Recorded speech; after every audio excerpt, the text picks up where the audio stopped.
Mutassim Ali is the public relations representative of African students in Israel, and he joins me in studio along with Tamara Newman from Hotline for Refugees and Migrants and I-24 News diplomatic correspondent Mike Wagenheim. A full panel, great to have you all with us. Plenty of perspectives to be shared, but we'll start with you, Mutassim. Of course, you come from Darfur.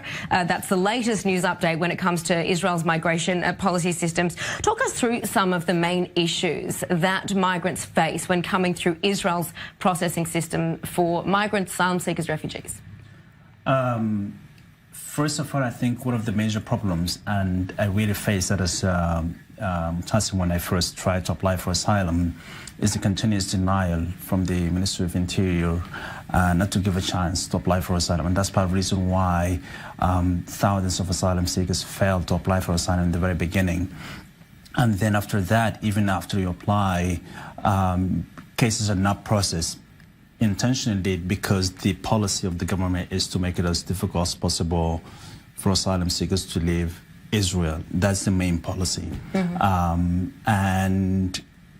And the other main problem is to label refugees and asylum seekers as infiltrators to dehumanize and criminalize refugees and asylum seekers. And so these are the major challenges asylum seekers are facing today. Now, give us a bit of context, because, of course, you were the first Sudanese asylum seeker to be granted asylum in Israel. Talk us through coming from the Darfur region with this latest claim, or at least admission, by Israel that it hasn't been giving sufficient resources, hasn't been looking sufficiently at these asylum claims. What you fled from?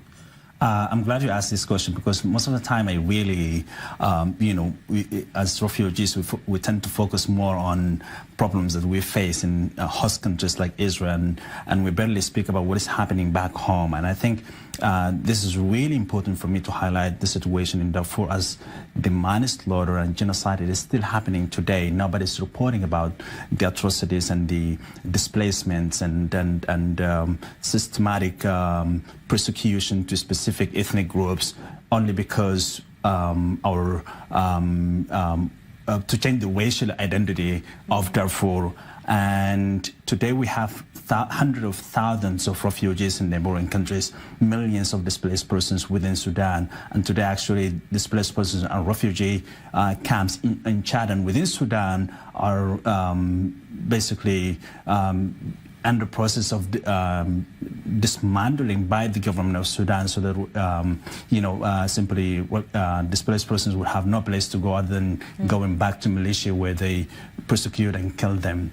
And fleeing that situation, coming all the way to Israel to seek asylum, it wasn't a choice. It wasn't something that I really chose to make, and that's not the choice for many others who made it to Israel and in some other countries around the world. And we made it to seek asylum just to have an opportunity to live in a dignified way, so that we pave a way for those still in our countries to have peace and safety. But unfortunately, the way to asylum is pretty difficult, if not impossible, for many others, for many asylum seekers who are in Israel. After years of struggle, public and private struggle, and adding to that the legal struggle that many people involved, among them Hotline for Refugees and Asylum for Refugees and Migrants involved, I was finally granted refugee status in 2016. Not that my case is different than cases of many others who fled the same circumstances as I fled. But because I think, I mean, to be honest, I really can't justify that. I have no reason, I have no idea what made my case so different, and I was given a status and the rest on that. And so I'm still asking that question until today.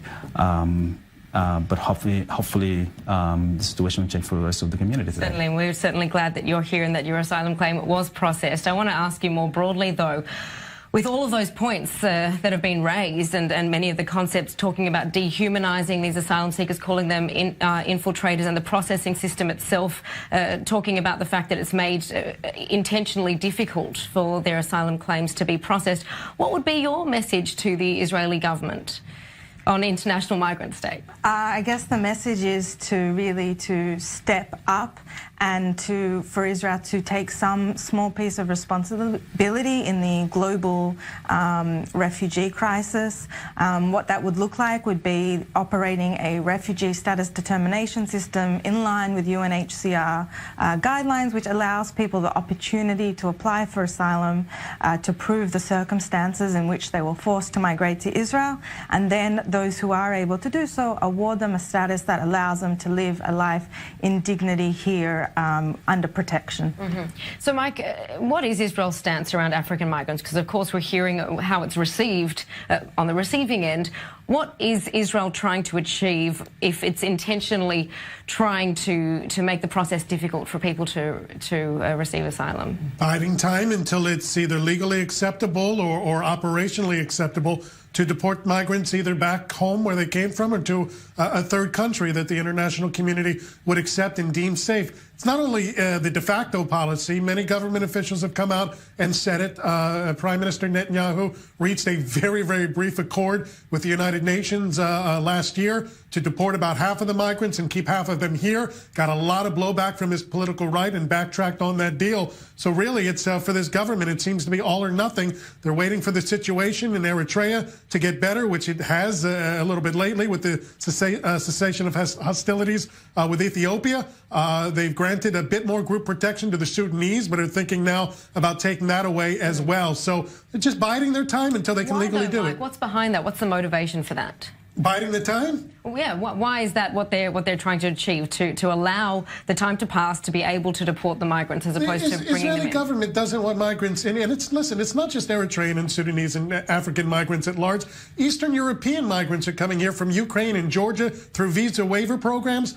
Eritrean and Sudanese migrants at least have a 0.056% chance, however sad that is. Eastern European migrants have zero. Not one of them has had their asylum claims validated. Israel doesn't want migrants in here, period, for several different reasons, and it varies, but that's been their policy.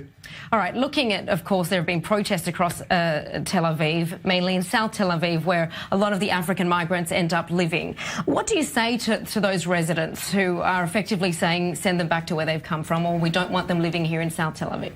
Yeah, well, I mean, first of all, it's unfortunate to hear that message from local residents. If they complain about the miserable situation, the lack of services from the government, that would be a legitimate call, because I genuinely believe that they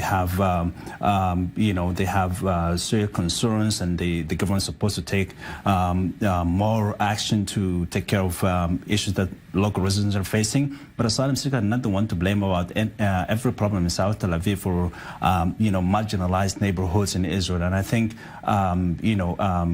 the state of Israel is based on refugees and immigrants. And I think to reject people who fled persecution is just unfortunate. It does not befit the values of the state of Israel. Did you want to add to that?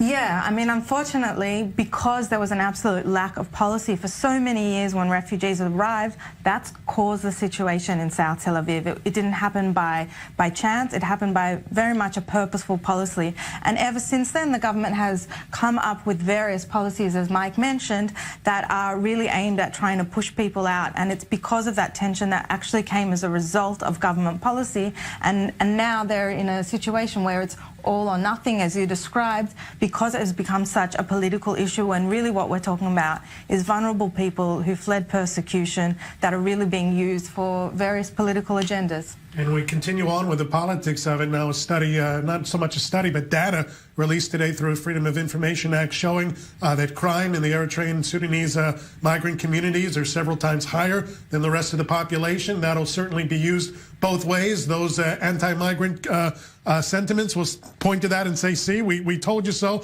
although the raw data doesn't really show how many have actually been convicted, only accused. And the pro-migrant communities will say, well, if you take 20% of migrant salaries, as the Israeli government does, as a quote-unquote deposit, and take another 16% for pension and tax the employers for employing migrants, well, then migrants are going to be poor. They are to begin with coming here usually. And when you're poor, you tend to commit more crimes. Very briefly, we've hardly got any time left, but I want you to respond to that. Do you think that integration could help with that?